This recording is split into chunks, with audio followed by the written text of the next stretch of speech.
2 minute सिर्फ आपके सामने इस महीने के ताल्लुक से बातें रखूंगा। बहुत सारे लोगों को काम भी होगा लेकिन उकताने की ज़रूरत नहीं है, सिर्फ 2 मिनट। ये जो महीना है मुहर्रम का महीना है। इस महीने को हम लोग बहुत अच्छी तरह से जानते हैं, दूसरे महीने को जाने या ना जाने, मुहर्रम आता है तो हर किसी को मालूम पड़ जाता है। लेकिन अफसोस ये है कि जिस रास्ते से मालूम होना चाहिए था इस महीने को, उस रास्ते से मालूम नहीं हुआ। मुहर्रम का महीना तो हमें और आपको मालूम पड़ जाता है, लेकिन दूसरे रास्ते से मालूम पड़ता है। इस महीने की अल्लाह रब्बुल आलमीन के नज़दीक बहुत ही ज़्यादा एहतराम है। शरीयत में कभी कभी जगह के एतबार से नेकियां बढ़ जाती है। जैसे यही नमाज जो हम लोग इस मस्जिद में पढ़ते हैं, इस नमाज को अगर कोई खाना खावन पढ़ेगा तो 1 लाख नमाज का सवाब मिलता है उसको। इसी तरह फिर इस नमाज को अगर मस्जिद मदीना में जो अल्लाह के रसूल सल्लल्लाहु अलैहि वसल्लम की मस्जिद है, उस मस्जिद में अगर पढ़ी जाए तो 1000 के बराबर सवाब मिलता है।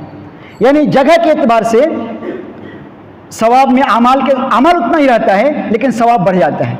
कभी कभी वक्त के एतबार से, जैसे रमज़ान का महीना आता है या इसी तरह से जिलहिज्जा का महीना आता है, अमल उतना रहता है लेकिन वक्त की वजह से, हालात बदलने की वजह से सवाब उसका बढ़ा दिया जाता है। तो ये जो मुहर्रम का महीना है, ये हुर्मत वाला महीना है। हुर्मत वाला महीना यानी ये ऐसे महीने हैं, 4 महीने, ये जो 12 महीना आता है उनमें से 4 महीना ज़िलक़ादा, जिलहिज्जा और ये मुहर्रम, ये जो महीना है, इस महीने को एक फजीलत ये हासिल है, ये हुर्मत वाला महीना है। हुर्मत वाला महीने का मफ़हूम ये है कि इंसान को हमेशा तो अल्लाह रब्बुल आलमीन की नाफरमानी नहीं करनी चाहिए, किसी से झगड़ा लड़ाई वगैरह नहीं करना चाहिए, बहस मुबासा नहीं करना चाहिए। लेकिन जब कहा जाए कि ये अरबिक में अल्लाह रब्बुल आलमीन के नज़दीक हुर्मत वाला महीना है, तो इस महीने में और ज़्यादा एहतियात करना चाहिए और गुनाह के कामों से बचना चाहिए और नेक आमाल की तरफ ज़्यादा बढ़ना चाहिए, हुर्मत वाला महीने के ताल्लुक से। तो ये जो महीना है मुहर्रम का महीना, इस महीने में ज़्यादा से ज़्यादा इंसान कोशिश करे कि हमसे गुनाह ना हो पाए और फ़राइज़ नमाज ना छूट पाए, सुन्नत वगैरह ना छूट पाए। इंसान ज़्यादा कोशिश करे और ये इंसान कोशिश तो हमेशा होनी ही चाहिए। एक बात ये। दूसरी बात कि जब ये महीना इतना ज़्यादा अल्लाह के नज़दीक मुहर्रम है, हुर्मत वाला महीना है, तो हमें इस महीने में क्या करना चाहिए? इस महीने में हम और आप ज़्यादा नेकी हासिल करने के तरीके से एक तरीका ये है कि ज़्यादा से ज़्यादा इस महीने में नफिल रोज़ा रखने की कोशिश करें। रोज़ा रखें इस महीने में। इस महीने में रोज़ा रखने की बहुत ज़्यादा फजीलत है। अल्लाह के रसूल सल्लल्लाहु अलैहि वसल्लम फरमाया कि अफ़ज़लुस सियाम बाद रमज़ान शहरुल्लाहिल मुहर्रम। रमज़ान के महीने में रोज़े का सवाब बहुत ज़्यादा है, लेकिन उसके बाद अगर किसी महीने में रोज़े का सवाब मिलता है, नफिल रोज़े का, तो इस महीने में सबसे ज़्यादा सवाब मिलता है। तो इस महीने में एक अमल हम लोग ये कर सकते हैं। पहला तो ये है कि नमाज़ पढ़ना है, सुन्नत वगैरह पाबंदी के साथ पढ़नी है और इसी तरह से लड़ाई झगड़ा वगैरह गाली गलौज से अपने आप को दूर रखना है। दूसरा अमल कि इस महीने में ज़्यादा से ज़्यादा नफिल रोज़ा रखने की कोशिश करनी चाहिए। अल्लाह के रसूल सल्लल्लाहु अलैहि वसल्लम के ताल्लुक से अगर आप देखेंगे तो बहुत ज़्यादा नफिल रोज़े का अहतमाम होता था। हर महीने में 3 दिन, सोमवार, जुमेरात, ये सब दिन अय्याम ऐसे हैं कि अल्लाह के रसूल सल्लल्लाहु अलैहि वसल्लम रोज़ा रखा करते थे। तो इस महीने में एक अमल ये भी है कि रोज़ा रखना चाहिए, और ख़ास करके इस महीने की 10वीं तारीख को, या फिर खुलासे के तौर पर मुकम्मल ये कह लीजिए, ये जो मुहर्रम का महीना है, इस महीने की अरबिक तारीख के एतबार से 9 तारीख, 10 तारीख और 11 तारीख, अगर तीनों दिन का कोई रोज़ा रख लेता है तो ये सबसे ज़्यादा मतलब कि राज़ मसलक होगा। इस महीने के ताल्लुक से आता है, अल्लाह के रसूल सल्लल्लाहु अलैहि वसल्लम जब मक्का से मदीना हिजरत करके आए तो वहाँ पे पहले जो लोग अहले किताब थे, जो यहूदी या नसारा थे, यानी मूसा अलैहिस्सलाम की कौम, हज़रत ईसा अलैहिस्सलाम की जो कौम थी, इन लोगों के यहाँ मूसा अलैहिस्सलाम की जो कौम थी, उनके यहाँ रिवाज ये था कि ये लोग इस महीने की 10वीं तारीख को रोज़ा रखते थे। अल्लाह के रसूल सल्लल्लाहु अलैहि वसल्लम ने जब पूछा कि तुम लोग इस महीने की 10वीं तारीख को क्यों रोज़ा रखते हो, तो उन्होंने कहा कि अल्लाह रब्बुल आलमीन ने हज़रत मूसा अलैहिस्सलाम और उसकी कौम बनी इसराइल को इसी दिन नजात दिया था और फ़िरौन और उसके लश्कर को इसी दिन पानी में डुबो दिया था। तो उस खुशी में मूसा अलैहिस्सलाम ने रोज़ा रखा, तो हम लोग भी उस खुशी को बरकरार रखते हुए रोज़ा रखते हैं। अल्लाह के रसूल सल्लल्लाहु अलैहि वसल्लम फरमाया कि फिर तो हम ज़्यादा इस चीज़ के हक़दार हैं कि मूसा अलैहिस्सलाम की इत्तिबा में, मूसा अलैहिस्सलाम की पैरवी में रोज़ा रखें।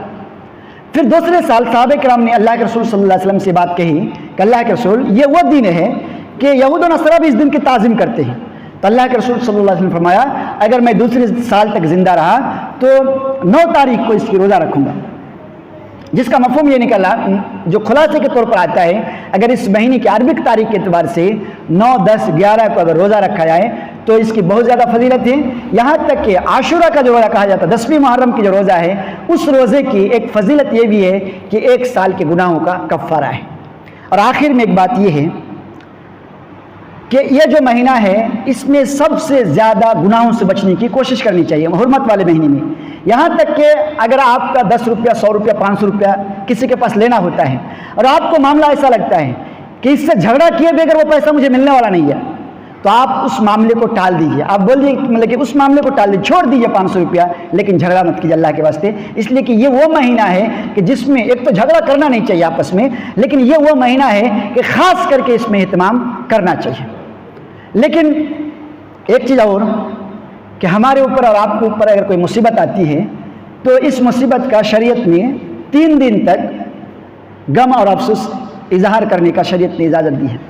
لیکن یہ جو محرم ہم لوگ پہلے مناتے تھے اس چیز کا اصل میں شریعت سے کوئی واسطہ نہیں تھا. وہ جو چیز تھی اگر ایک طرح سے آپ دیکھا جائے تو جس کو ہم لوگ شیعہ کہتے ہیں اس کا یہ تھا، اور اسی سے اڈاپٹ کیا ہوا مسلمانوں میں آیا تھا. لیکن الحمدللہ ابھی ہمارے درمیان وہ چیز نہیں ہے. لیکن کم سے کم ہمیں خوشی منانا چاہیے کہ ہم اس حرمت والے مہینے میں ایک ایسا کام کرتے تھے جس کا شریعت میں کوئی وجود نہیں تھا، بلکہ اس کا کرنے والا اور زیادہ گنہگار ہوتا تھا. تو الحمدللہ جب ہم لوگ اس کام سے بچ گئے ہیں تو ہمیں اس کا خوشی ہونی چاہیے اس چیز کا. اور اسی طرح سے اگر وہ کھیل محرم میں ڈھول تاشے باجے وغیرہ کہیں ہوتا ہے تو اس چیز کو دیکھنے کے لیے نہیں جانا چاہیے. ایک کھلاڑی اسی وقت کھیل دکھاتا ہے جب دیکھنے والا ہوتا ہے، تو گویا ہمارا اور آپ کا کہیں دیکھنے کے لیے بھی جانا اس کا سپورٹ میں کھڑا ہونا ہوتا ہے. اسی لیے اگر کسی گاؤں میں ہوتا ہے، پہلی بات اگر آپ کے ملنے جلنے والوں میں جاتے ہیں اس کو منع کریں، اور نہیں سنتا ہے تو کم سے کم الحمدللہ ہم لوگ تو نہیں کر رہے ہیں، لیکن اگر کہیں ہوتا ہے جو لوگ نہیں سمجھتے ہیں اور اسی کو دین سمجھ کر کھیل رہے ہیں تو وہاں پہ بھی مطلب مہربانی کر کے نہ جائیں، ورنہ آپ بھی اتنا گنہگار میں شریک ہیں جیسا وہ لوگ کرنے والے اس میں شریک ہیں.